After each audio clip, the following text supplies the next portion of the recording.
My name is Isla Warren, and this is the story of the day I died. Not in the literal sense, but the person I was, the trusting, hopeful travel nurse on her way to surprise her mother. She ceased to exist the moment a flight attendant placed a napkin on my tray. Her hands weren't just shaking, they were trembling with a violence that seemed to scream what her voice could not. Scrawled in rushed, desperate ink were the words that would cleave my life in two. Pretend you are sick, get off this plane right now. I looked up, my mind scrambling for a rational explanation, a prank, a mistake, a bizarre dream. But then I saw her eyes. They weren't filled with irritation or confusion. They were pools of pure, undiluted terror. She leaned in, her whisper a ghost against my ear, "Please, I'm begging you." In that moment, I didn't know it was a warning. I thought it was chaos. But what happened 2 hours later proved it was a prophecy. Her warning wasn't just real, it was the reason I'm still alive to tell you this tale. Before we uncover the truth behind this flight from hell, make sure you subscribe to Past Quest Stories and comment below with the city you're watching from. Because this isn't just my story, it's a testament to the instincts we all must learn to hear. My name is Isla Warren. I'm a 30-year-old travel nurse who has stared into the abyss of human suffering more times than I can count. I've held the hands of the dying and comforted the grieving in sterile, fluorescent-lit hallways. After months of this, I was desperate for a taste of normalcy. I was flying to Boston to surprise my mother, who had just recovered from heart surgery. She always said my voice was her best medicine. I couldn't wait to see the joy on her face. The afternoon at Lax was deceptively calm. A symphony of ordinary life, laughing children, tapping laptops, the distant roar of jets. I felt a fragile peace, whispering a prayer of gratitude for the stability I thought I had found. But the moment I boarded, I felt a shift in the atmosphere. It was subtle, a quiet storm building beneath clear skies. The flight attendants had their rehearsed smiles, all except one. Alyssa. Her name tag gleamed under the cabin lights. While the others were polite, she was a predator, her eyes scanning every passenger, memorizing, assessing. When her gaze met mine, it wasn't a glance, it was a collision. A flicker of recognition, then a swift, deliberate retreat. My seat was 14C an aisle. Across from me, a man in a black jacket fidgeted, opening and closing an empty overhead bin. Beside him, a teenage boy clutched a backpack to his chest like a lifeline. I texted my sister, Chloe, boarded, "Mom has no idea, get ready to film her reaction." She replied with heart emojis. The normalcy of it was a dagger to my heart now. Then Alyssa moved down the aisle again, a phantom in a uniform. She wasn't checking bins, she was hunting, and she was terrified. As she passed my row, her hand darted out, a napkin placed with surgical precision, no eye contact, no change in expression. I unfolded it, the world dissolved around me. "You are not safe, pretend you are sick, get off this plane immediately." My blood turned to ice, this was no mistake, this was a target. I glanced back, Alyssa had stopped at the end of the aisle, she turned, and in her eyes I saw the confirmation, this was life or death. My training as a nurse kicked in, assessed the situation. I saw the man in the black jacket, now preternaturally calm, his eyes drifting toward the cockpit. I saw the woman in the business suit tapping her foot, her gaze fixed ahead with a frightening intensity.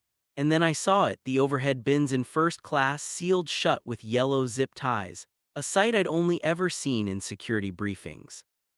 Alyssa was suddenly beside me, pretending to check my seatbelt. Her whisper was a blade. "Do it now, say you feel faint. If you stay on this flight, you will not land alive."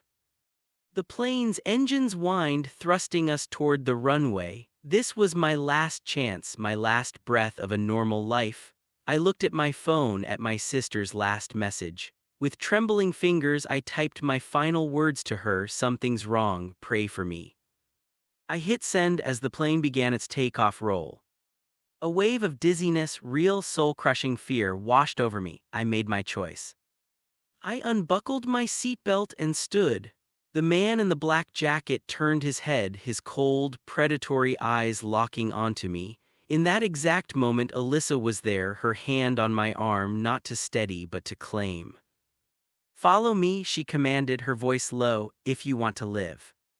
She guided me to the front, a shield between me and the watching eyes. As she called the cockpit requesting an emergency return to the gate, I saw the man in the black jacket stand. The calm was gone, replaced by a calculated fury. The captain's announcement sparked groans of irritation from the passengers, but beneath it I heard the true sound, the panic of disrupted plans. The teenage boy stood, his face a mask of terror. "I need to get off this plane," he screamed, his voice cracking. Chaos erupted. The man in the black jacket reached into his carry-on. Alyssa barked a command, and then the cockpit door opened. Two air marshals emerged, their presence shattering any last pretense of a normal flight. Alyssa looked at me, the professional veneer gone, replaced by the grim resolve of a soldier. "You were never the target," she whispered, "but now you are the key." "I want to get off this plane," I said, my voice steady, a rock in a hurricane. That sentence was the point of no return. The plane hadn't even stopped before the marshals moved. They descended on the man in the black jacket. He smirked, a chilling expression of satisfaction as they secured him. Another man lunged for the emergency exit. The woman in the business suit stood, yelling, "It's about to activate." "Activate." The word hung in the air, toxic and heavy. A marshal, under Alyssa's direction, pulled down the overhead bin directly above my former seat, 14C. Inside was not luggage. It was a sleek metallic box, wired and silent, with a single blinking red light, a bomb. The cabin fell into a stunned, suffocating silence. The teenage boy was sobbing. It wasn't supposed to be here today. They switched the target. I had been sitting in the seat of a federal informant. My last-minute booking change had put me in the crosshairs of an assassination plot. The device was meant for him. As we were evacuated, the woman kept screaming, "It's remote triggered. There's someone on the ground." I stepped onto the jet bridge, my legs weak, the cool terminal air a shock to my system. I was safe. But as my phone reconnected to the world, it buzzed with a vengeance. A voicemail from an unknown number. I pressed play. A distorted, robotic voice slithered into my ear. "We know you got off the plane. This is not over." I stood there, surrounded by chaos, and realized the horrifying truth. Getting off the plane wasn't the end of my nightmare. It was only the beginning. In the secure room hours later, Alyssa found me. She was no longer a flight attendant. She was an undercover federal agent. The napkin was her only safe way to intervene. "You were never supposed to be in danger," she said, her hand on my shoulder. "But when I saw the look in your eyes, I knew you were strong enough to handle the truth."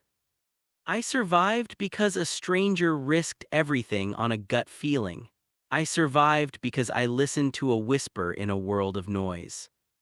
I share this with you on Past Quest Stories because your life can change in an instant. You may never get a napkin with a written warning, but you will get a feeling, a knot in your stomach, a voice in your head screaming that something is wrong. Don't ignore it. That instinct isn't panic. It is your soul's armor. It is the echo of a past you have yet to live, begging you to choose a different future. If this story made you feel the fragile preciousness of your own life, subscribe to Past Quest Stories right now, and comment your city below. Let me know who I'm sharing this truth with, because some stories aren't just told, they are warnings.